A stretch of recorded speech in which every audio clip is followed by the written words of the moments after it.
Hi there mga kasinag! Welcome back to my YouTube channel. Ayan, so for today's video ay wala pa rin tayong parcel. It's sad to say, but meron tayong isang item na bubuksan and which is this is a GCash ATM card mga kasinag, at kung nandito ka, nunood ka nito ay malamang sa malamang interesado ka na bumili or nagbabalak ka na bumili ng ganito. So without further ado, mag-start tayo after ng intro.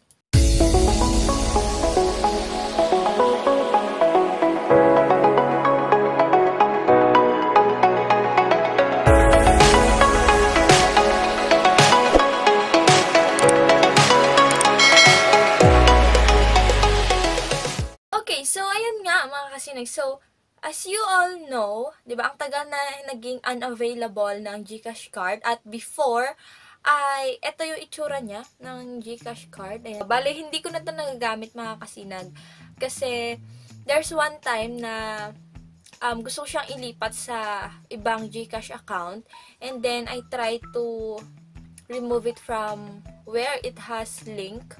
It was linked, and then hindi na pala pwede. Pag na-deactivate na siya doon, or na-remove mo yung pagkakalink niya, hindi na siya pwedeng gamitin. Pero yeah, ito yung itsura niya dati. So, as far as I know, ay iba na ang itsura ng ng GCash na ATM card ngayon. So, ito ay na-receive ko last September 29. So, anong petsa na, 'di ba? Hindi ko pa na-upload to. Ngayon lang ako mag-video. So, ito na nga. So, yung paraan ng pag-order ay iwan ko dyan. Yan. So, higil lang ko. Iwan ko dyan. So, panoorin nyo na lang. So, habang binubuksan ko, naka-play yan dyan, di ba?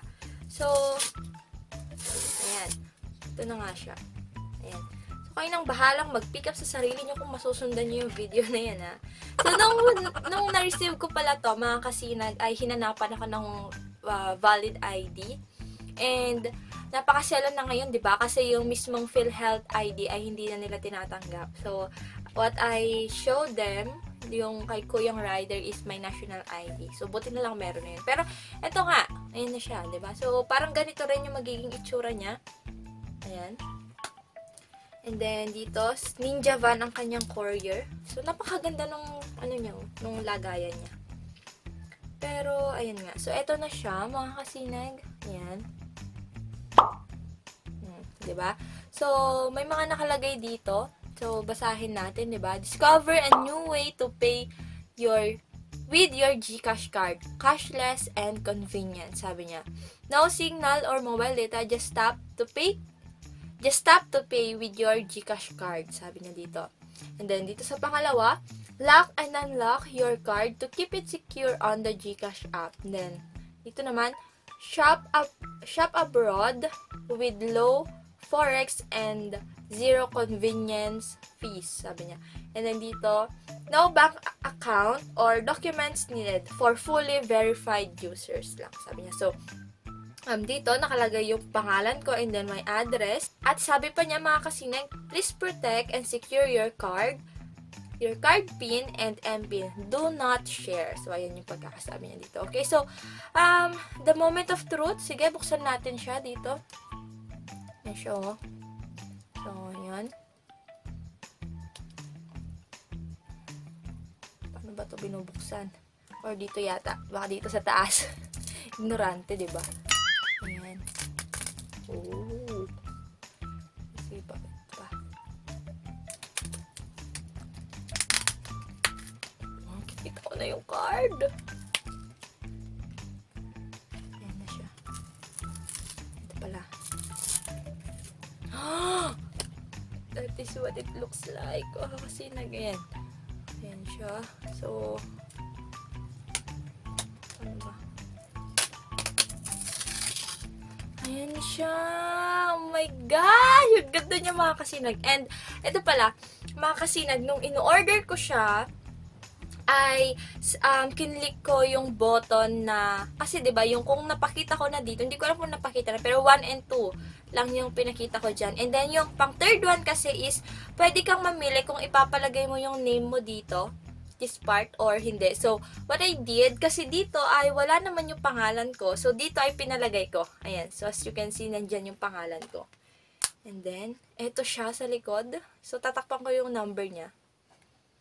Ayan siya sa likod. Ang ganda niya, mga kasinag. And mind you, look, ang kanyang, ano ba yan? Oh, yung ibon na yan, oh, kumikinang pa. So, ang ganda niya, mga kasinag.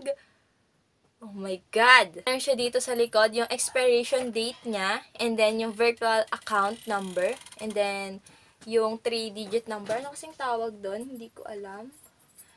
Tsaka, ayun, basta ito siya sa likod. And then ito siya sa harap, na medyo may gas-gas lang ng konti. Ayan, kasi dun sa pagkaka-box niya siguro. So, ngayon mga kasinag, ay ipapakita ko kung paano siya ililink sa Gcash account natin. Pero, hindi ko na ipapakita yung itsura ko kasi hindi naman mahalaga yon, di ba? So, mag-voice over dala ako siguro or anything that will do.